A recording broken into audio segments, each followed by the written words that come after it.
We're going to study about a device called cyclotron. A cyclotron is an electromagnetic device. It is used for accelerating positively charged particles or positive ions to get them to high energy. We use the magnetic Lorentz force, electromagnetic Lorentz force, and we will accelerate the particles. And when we accelerate the particles, their velocity will increase, so we will have higher kinetic energy particles. So this is what cyclotron do. It looks like this. It is the basic diagram of cyclotron. There are two Ds. They are D-shaped chamber. These are hollow chambers, and this chamber is kept between north and south pole. The very strong magnetic force.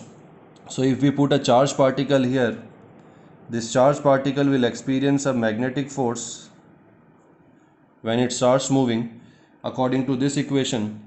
And also these D's are given high voltage alternating current. So this is an oscillator. An oscillator is a device which has some frequency and of AC current. So the direction of the current will keep on changing. So if it is plus here and minus polarity here, then after a specified period of time the polarity will change with the frequency. So because of this polarity, there will be an electric field also, which will be given like this. So the moving charge particle experience the Lorentz force, and by using this force we accelerate the particle and get highly energized particles. Now here, as we can see that this chamber is placed between north and south poles. Now if north and south poles have magnetic field in this direction, then this chamber, these are kept like this, and the electric field is like this. So we can see that electric field and the magnetic field, they are perpendicular to each other. We can write here that electric field is perpendicular to the magnetic field. Now when a positive ion, let us say there is a positive ion and it is kept here. Now when it is kept here, it is not going to experience any magnetic force because it is stationary, but it will experience an electric force. Because of this electric force, the particle will move in either this side. It will be attracted either towards negative side, or if this D is negative and this is positive, then it will be attracted towards this side. Now let us say this is D1 and this is D2, and initially let us say that this is negative and this has positive polarity.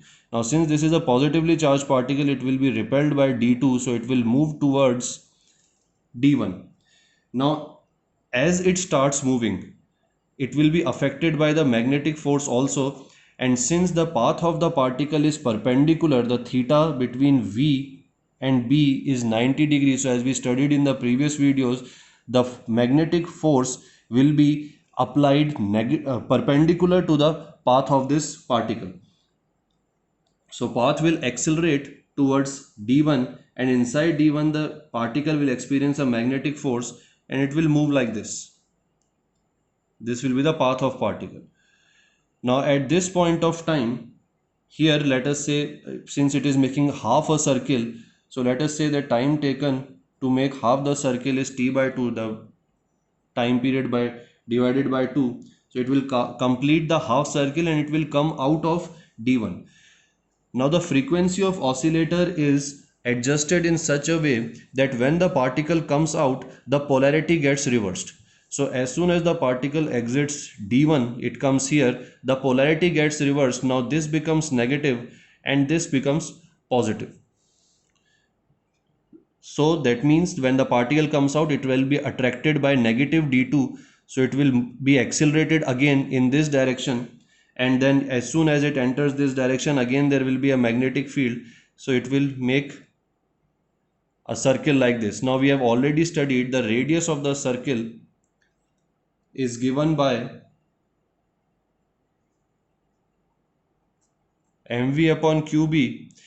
Now V is increasing because each time the particle is coming out of D, it is being exposed to the force QE by electric field and it is accelerating the particle. So that means velocity is increasing, and if velocity will increase, the radius of the circular path will also increase. So the particle will make a bigger semicircle like this. But we have already studied that the time period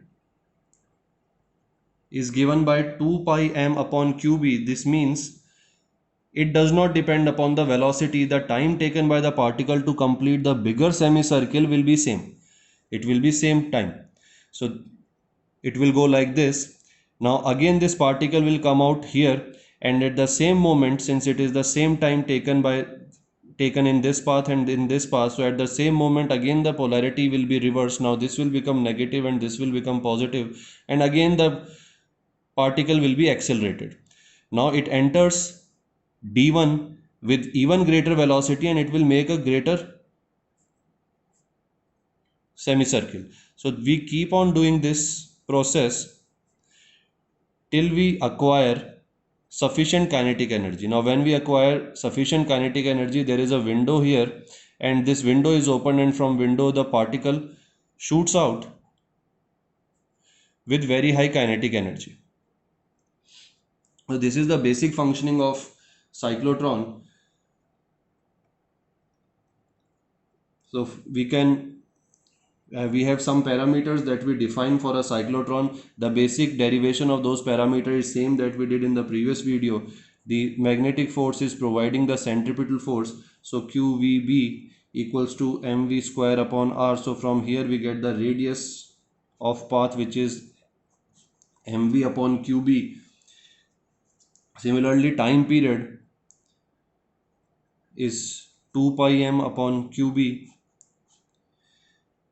Now in 1D, in any 1D at a time, the time taken by the particle is equal to small t, which is equal to t by 2. So we can say that t time in time spent by the particle in 1D is equal to pi m upon qb. It is equal to t by 2 divided by 2. So pi m upon qb. So this means the frequency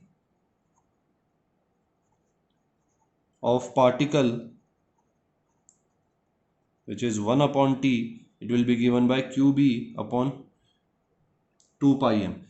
For a cyclotron, this frequency is important because according to this frequency, the oscillation of AC current provider is decided.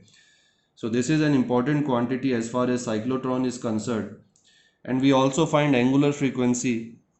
We know that angular frequency or angular velocity omega is equal to 2 pi f. So it will be equal to qb upon m. Now another important quantity is kinetic energy, for which we are doing all this. So this kinetic energy is given as half m v square. So it will be half m, and we'll put the value of velocity from here. So it will be qb upon qbr upon m whole square. So this will be the kinetic energy that will be achieved. With each turn, as the velocity is increasing, with each turn the radius is increasing. If radius is increasing, the kinetic energy will increase. So we can say that let us say that particle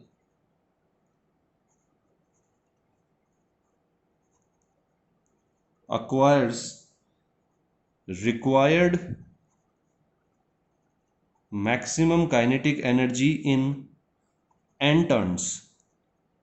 After n turns, for n rotations inside the cyclotron, the particle has achieved the kinetic energy which we required it to, and then it is exited. Then the total kinetic energy of the particle, it will be n multiplied by kinetic energy acquired in one turn. Now this value is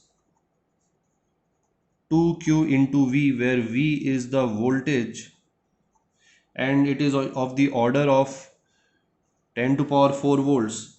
This is the applied voltage which is applied here by oscillator. So 2qV is the kinetic energy in one turn. So here we can find out, we can put kinetic energy, this kinetic energy value here, and we can find out the value of the number of turns required to get the maximum kinetic energy. This will be equal to n into 2qv, and from here we can find the value of n, which will be equal to 1 by 4 qb square r square upon mv. So another important term here, the radius of the path is when maximum. Here the value of r, this is not the value of the smallest semicircle or the second semicircle. This value of r that we are going to put here is the radius of the circle at the time the particle is exited. So it will be this distance, this radius, which we are going to put here. So we can write here the r is radius of path when particle is exited or maximum kinetic energy is achieved. So this is how cyclotrons work. This is the basic functioning of cyclotron. Now this has some limitations also. The first important limitation is that cyclotron cannot be used to accelerate electron. We took a positive particle here. There is a reason behind that. Electrons cannot be accelerated by cyclotron because the electrons have very small mass and they will accelerate very quickly and will gain a very large momentum, and due to this we need a very huge cyclotron, which is not practical to make. So we do not use electrons to accelerate them, to accelerate in the cyclotrons. Another limitation is that uncharged particle like neutrons cannot be accelerated. The particle has to have a charge. So if we have neutrons, we cannot use cyclotron to accelerate that neutron.